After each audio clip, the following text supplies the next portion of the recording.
We live here at DreamCon. This one in a million, and we are here with JD Witherspoon. This is a pleasure. Pleasure to meet you, boss. Absolutely. How you doing today, first of all? I'm good. I'm happy. I'm hanging out. I'm meeting a lot of people who recognize me from either old videos. I was doing sketch comedy on my JD Witherspoon content or gaming content, which was under my Run JD Run alias, gamer tag, I guess. But it's been good. It's been so good. I've been seeing a bunch of people who used to watch me when they were like in middle school, and now they're all in their 20s, and they're like, bro, you were my childhood. So it's really cool. Is this your first DreamCon? This is my first DreamCon. I would have been here earlier, but scheduling never worked out. So I'm finally here. Shout out to RDC World. Shout out to all the people at DreamCon who made this possible, and thank you for having me. Salute to RDC, by the way. I was literally doing interviews downstairs, and then at the cut, a door opened on the side of me, and Mark and Desmond just walked past me, or just walked towards me. I was like, oh, what the? Hey, what's up, y'all? Dap up, went about my business. But obviously, they're on the rush, so I couldn't get them for an interview or anything. But it is what it is. Oh no, they're in a completely different world of fame when it comes to this event. Outside of this, I'm sure they are normal civilians like myself. Depends on the city, but. DreamCon, bro, we superstars. They're like WWE wrestlers. Did you see the security following them? I was like, goodness gracious. Yeah. 12 Debos are just following behind my homies. This is wild. Okay, and I've got no security. I'm getting mobbed. No, I'm just kidding. Yeah, no, they had a bunch of big dudes behind them and around them. I was like, oh, I'm just surprised they let me dap them up. So I was like, yeah, that's up. Let's get into the formalities, all right? So for starters, what was the moment that you knew you wanted to pursue comedy, entertainment, content creation? Okay, I was in college. This is a long time ago, back in the old time. No, it was in 2008, and 2008, 2009. And somebody was, I didn't know how to make art. I used to be an artist. I still can draw and paint, and that's what I wanted to do, animation and whatnot. But I just, one day, I guess, one of my friends was like, man, you should get on TV. And I'm like, what? And I was like, nah, I'm good. I was like, I got family, I got people in my family who are actors and entertainers. I don't need to do that. And then next thing you know, they were like, well, you making us laugh in class all the time. Why don't you just get on television? And then I just randomly started acting. So that's where that started. And then a friend dared me to be a stand-up comedian, and I did it. And then also social media was on another. My whole career is random. I've had like 3 people tell me what I should be doing, and then I went and messed around with it. Yeah, literally. That just goes to show that whatever you really set your mind to, you can just do as long as you apply yourself to it. Seeing as there's so many different avenues that you're just like, you know what? You think I should? I bet I'm gonna do it. And lo and behold, we're here now. That's what's up. So when did you start stand-up, by the way? I started stand-up in what feels like 2010 or 11, and it was because me and a friend were leaving a party in our early 20s that was just whack in Los Angeles, which is, it just happens. And we passed by this club that's been there for years called The Laugh Factory. It's been there since the 70s. Shout out to the homie Jamie Masada, who owns the whole chain. And when we drove past it, I told my friend, do you want to go see a comedy show? And he was like, what do you mean? And I'm like, well, if the owner of the comedy club's in there, I'm pretty sure we can get in free and just hang out. And then we went, and the owner was there, and he came down, and he's an older, I think he's Persian, I forget, man, but he was just drunk off of some wine, and he was like, my boy, you are ready to become comic, oh my goodness, because my dad was a comedian, so he knew my dad, and he used to babysit me in the lobby of his comedy club, so he was just excited to see me after what felt like probably 12 to 15 years. I hadn't seen him since I was a kid. Yeah. And then that guy yapped to my friend and said, you should tell him to be a comedian. And then my friend was like, yo, we should come back to the open mic and try it. And I was like, bro, I looked at my homie like, you're not even the funny one in our group. Why would you even do this? And he was like, oh no. And then we came, we did an open mic. I did pretty well. My friend bombed and he quit and I kept going. There we go. It's nice you mentioned your dad. Just wanted to show a bit of love to Mr. John Witherspoon, rest in peace. Do you ever feel like there was ever pressure to follow in his footsteps? No, that's the weird part, because I was never going to be an entertainer. I just act. It's one of them things where, like, if you grow up in a funny family, like I'm sure my friends who are in the Wayans family, because I've known them since I was kids, they can attest to this. When you grow up around funny people, you just kind of end up kind of learning that, or learning that skill of becoming funny or entertaining or charismatic. And it doesn't even have to be comedy. It could be like, traditional dramatic acting, whatever you're doing. If you're around it enough, you'll just be around people that make you kind of feel like, oh yeah, this is just how we act and how we behave. Yeah. So I never felt like I was ever following his footsteps. I still don't think I'm following his footsteps. I think his footsteps are gone and dead, unfortunately. And I got my own footsteps to fill. So of course. Just one of them things, because like if I was just doing what he was doing, I wouldn't even be on the internet. I would just probably be focused strictly on the entertainment aspect. But I still love, like, all the social media. I like keeping up with what everybody else is doing. I'm now trying to IRL stream and have fun, and I want to be like the first IRL stand-up comedian. I'm bringing y'all to my comedy shows. Depending on who's on the lineup, because usually in stand-up you don't want to record someone's set without telling them. So but if it was all me and I'm headlining, hey, you can come watch it, and then I don't know. I guess I could private the video later and sell it to you for $5.99. I don't know. So you stream and talk about games a lot. Yeah. What is your current obsession right now? Current obsession in the gaming sphere. I mean, I guess it's going to be the Switch 2. The Nintendo Switch 2 is coming out. Shout out to Nintendo for providing that product. I've been working with them since 2012. And hey, Nintendo, would you like to provide me with a Switch, please? Shout out to one of the Melanin. You know, we'd love to work with y'all, by the way. Listen, it's hard enough to get them to give me free stuff, and I'm one of their OGs. But no, but that's just corporate stuff. But no. I'm excited for the Switch 2. It comes out next week. Summer Games Fest is coming up with Jeff Keighley. Shout out to homie Jeff Keighley. And they're going to be showing off, I would assume, new games. And also, I want to play Mario Kart World, all these new games, the HD up-res version of Zelda, Tears of the Kingdom, and also Breath of the Wild. But all that to say, Sakurai need a new Smash Bros. That's just me. I love Super Smash Bros. And it's my favorite game ever, and I need a Smash 6. I know you're going to do it, because Nintendo can't do it. You can't go, I dare you.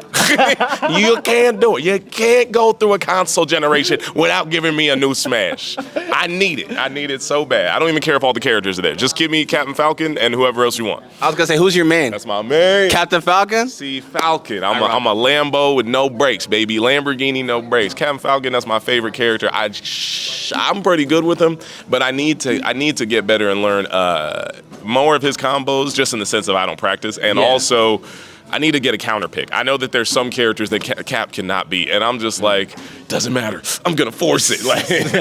Nah, Captain Falcon's so valid. He's an OG as well. Yeah, all the way up to the beginning, bro. From the beginning, he's the first. He's like the base model character that they made off of the models and renders. Yeah.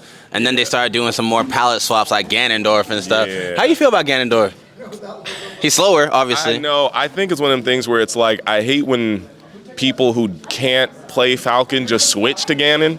And I will be honest, he's like a heavy who actually can handle himself well and has a majority of all of Falcon's moves, obviously. But I mean, it's whatever. It's no love lost. Captain Falcon's still that dude. You know what it is. I feel like when you hear someone say, "Oh, who's your man?" and they say "See Falcon," they like, "Oh, he plays." He's into it. He's been playing since '96. He's been playing since '64, man. God, he probably hasn't taken a shower. That's mean. It's true. But you hear the stereotype they say about Smash players? It ain't no stereotype. Listen, I was a stinky little gamer myself one day, and then I started to talk to women. But that's just me. Go on, carry that deodorant in the back pocket, my boys. That's all it is. And I ain't talking about the all natural. You gotta put that aluminum under your what's it called? Your arm. Shout out to Speed Stick. Okay, so you voiced the character in the Jellies. Yeah. Right. How is it working with Tyler the Creator? It was dope, man. This dude did hella quick Google. Shout out to ChatGPT. Salute to ChatGPT. Exposed. I do the same thing when I need to interview people, and then I'll tell it to just make it more interesting. But yeah. Yes, no, it was dope. Shout out to Tyler the Creator. Shout out to because how did that originally come about? I think shout out to my man Carl Jones, who's a producer, writer, executive. He worked on Boondock season 1 through 3. I want to say he recommended me to Lionel Boyce, who was the producer and friend of Tyler. And then I did season 1 and season 2 of the Jellies, and I did like a bunch of various characters. And Tyler was in the studio, and he was like, "Yo, do that again. Like, just fucking say it like this." I feel like that's how he was talking. I don't know how to do a Tyler impression, but that's how he sounded in my head. I love people doing the impression of Tyler because he has such a distinct voice. So it's like, you fucking idiot. Yeah. You suck at Mario Kart. It's It's very like Garbage Pail Kids. Like, I don't know where it comes from. He's a very nice and funny dude, though. He seems like it. Yeah. He seems like it. No, he seems chill. Shout out to Tyler the Creator. We'd love to have you on the podcast, by the way. So if you see this, show some love. We appreciate you. Oh my God, I almost called it cornucopia. Chromacopia was fire, by the way. Ooh, nice. Yeah. Now we just had a whole talk about Fruit of the Loom and their logo, and if there's a cornucopia or not. It's that what's it called effect? The Mandela effect. Mandela. Yeah. Because it's not there.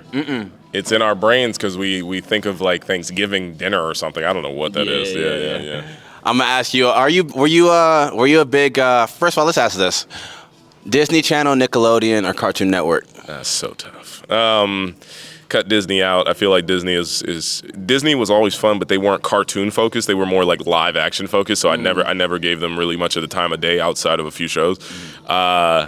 Very tough between Cartoon Network and Nickelodeon. I think my brain wants to go with Cartoon Network because I remember when I was like distinctly a kid, like 8 years old, I remember watching Nickelodeon and getting like my fix of a certain amount of cartoons. But you know what it was?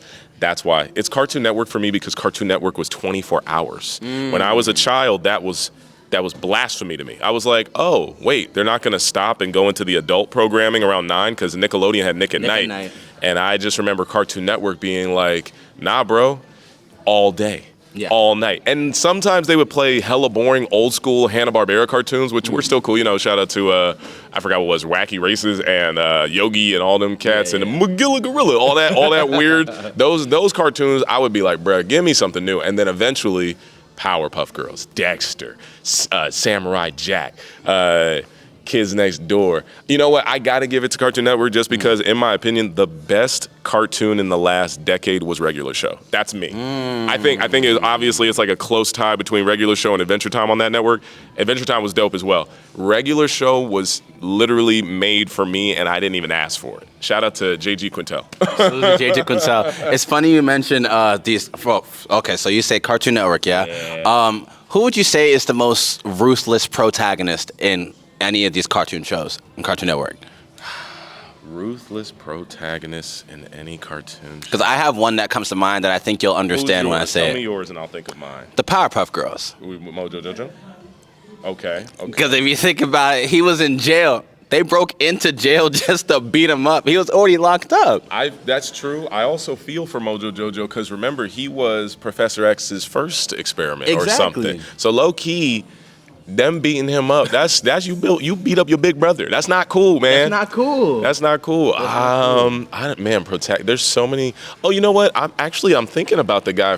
What's the dragon character from? Well, the guy who Samurai Jack has to fight. The Jack. I know exactly what he looks like. You're picturing him. Yeah, I see. But all I know is that I kind of despised that show because it felt like Samurai Jack was never gonna go back in time.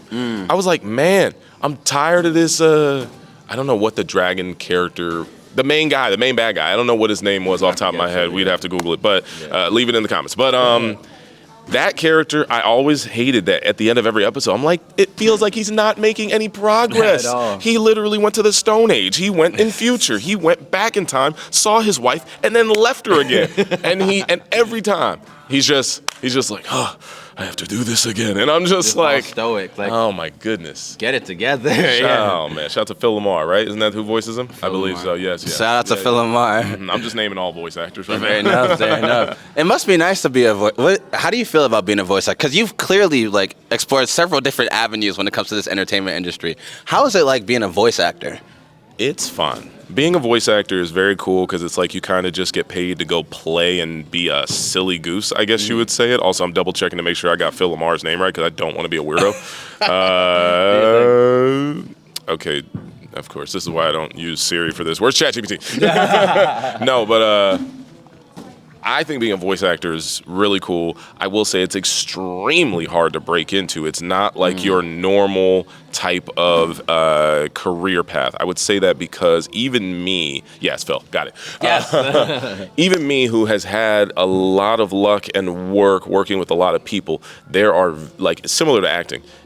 Acting is, in my opinion, it's a wider net to actually be cast because, there's so many different types of actors, so you want to change it up every once in a while. Voice acting is different because there's going to be, no matter what, I don't care what time you enter into voice acting, there's already going to be probably 80 people who can do, altogether, 10,000 voices. And it's like, well, why would we hire out someone brand new? Yeah. When we could just go to this, we got this, a whole group of people that we can just be like, hey, can you do this kind of voice? Can you do that kind of voice? Can you do this? And then we'll pick you first. Yeah. And just keep it in the family. It's very niche. It's a very, very niche and tight club. And they were talking about it earlier on the DreamCon stage. They had a voice acting thing. And I was sitting through the panel. It's funny because I know half the people up there, but yeah, voice acting is tough to get into. And honestly, I will say this: entertainment is about networking.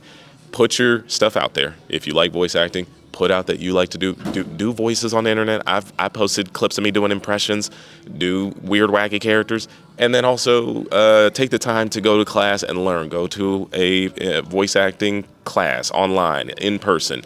Get some theater classes. Literally, because it is acting with your voice. It's not just sounding funny. Yeah, no, there's a lot of emotion that goes into it. You'll see, if you ever see videos of people voice acting, you'll see them literally acting it out in their personal. So it's like it's a lot that goes into it. There's actually a lot that goes into it. Absolutely.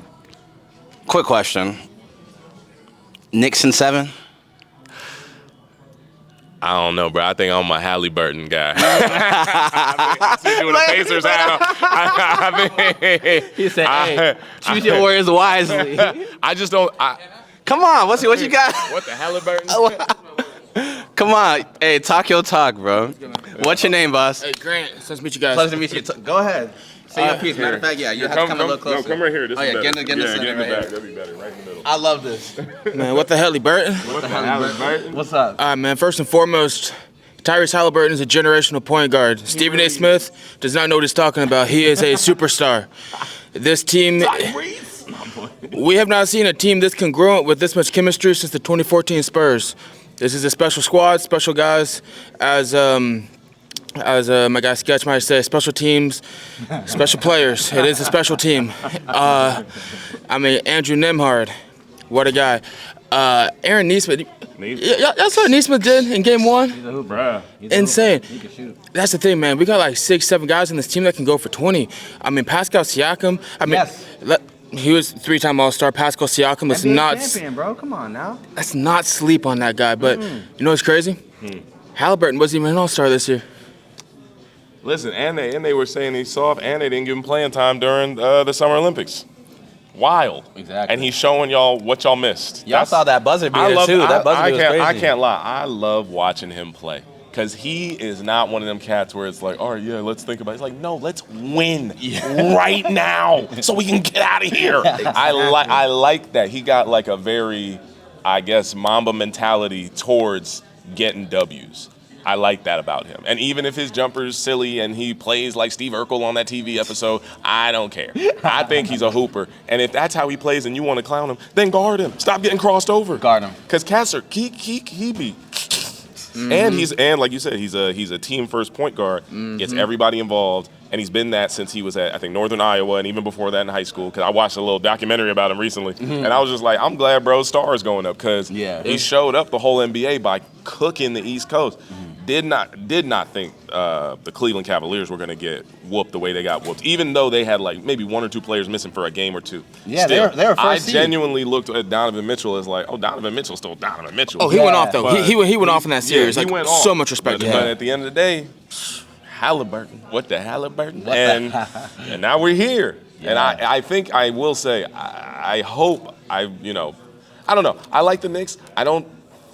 To me, it doesn't feel like I kind of look at the Knicks, Clippers. There's certain teams I just think they're cursed. But also 76ers. Also, I just think the Knicks depend too much on Brunson, and also Cat doesn't like to play as a real big man. So nothing against him. He's been playing really well. Yes. But it's just one of those things where it's like if I'm going to compare him to like Pascal Siakam's bag in the paint is way deeper, and it's also like I don't need Cat on the perimeter shooting threes. I got Brunson, I got Hart, I got a few other people. You got McCall Bridges. Yeah, you got a couple people. I don't know, but I don't know. I'm looking forward to a fun series. If it does go to 7, I still want Pacers to win. I don't think it's going to though.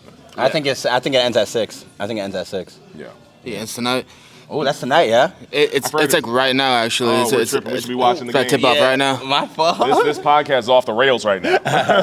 Thank you for the interview. Yeah, man. Hey, thanks for having me. We saw him with the Pacers hat on, and I think the shorts. Maybe this from the All-Star game. Wow, yeah. Check out the fit, bro. That's fit. Yeah, man. Then this one wasn't even for me. It was for him. We literally paid him to come sit. And I was like, but hey, man, it's gonna be a good time. Shout out ChatGPT. Scripting out. Thank you so much. I appreciate you, boss. Nice to meet you. Take care of yourself, boss. One in the Melanin? Yeah, one in the Melanin. I'm checking out, man. God bless. Appreciate you, family. Yes, sir. Go Pacers. Go Pacers. Go Pacers. Final question. Salute to bro. Final question. And we like to ask all of our guests this. Sure. If you were to give a word of advice to either your younger self or another young creator, person just trying to navigate through this world, throughout this industry, whatever the case may be, what advice would you give them to navigate through this whole thing?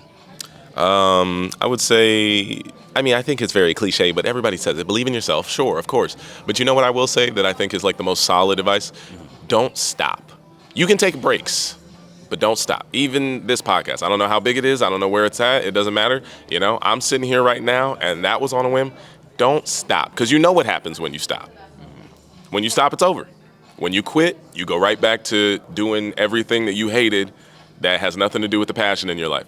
So if you want to take a break, you can take a break. If you need a little time off, if it gets frustrating, I get it. But at the end of the day, we can't quit the thing we love doing. We have to keep going. Don't get to the point where you're like, I don't think it's ever going to happen. It might not happen on your timeline. It might happen when you're old and you're mad that it's happening so late, but it will happen. So don't quit. You know what happens when you quit. You have no idea what happens if you keep going. Thank you so much for this. Thank you so much. I need a copy of this podcast. I need these clips. Of course, because we get you right. Don't even worry about it. I need to throw this into my AI clipper and let this thing just spit out these gems. One in a Melanin. Check them out on all socials. And also check me out, JD Witherspoon, here tonight on One in a Melanin, hosted by Bilal, Global Bilal. We in the building. In the building. Yes, sir. One in a Melanin. Hopefully the link is in the bio. Leave comments, hit the like button, share, subscribe, tune in. Where are we at? We on TikTok now? We might be on TikTok. Leave a reply, heart. Take us to the other algorithm. You know what it is. All right. All right. I've been JD Witherspoon. Thanks for having me.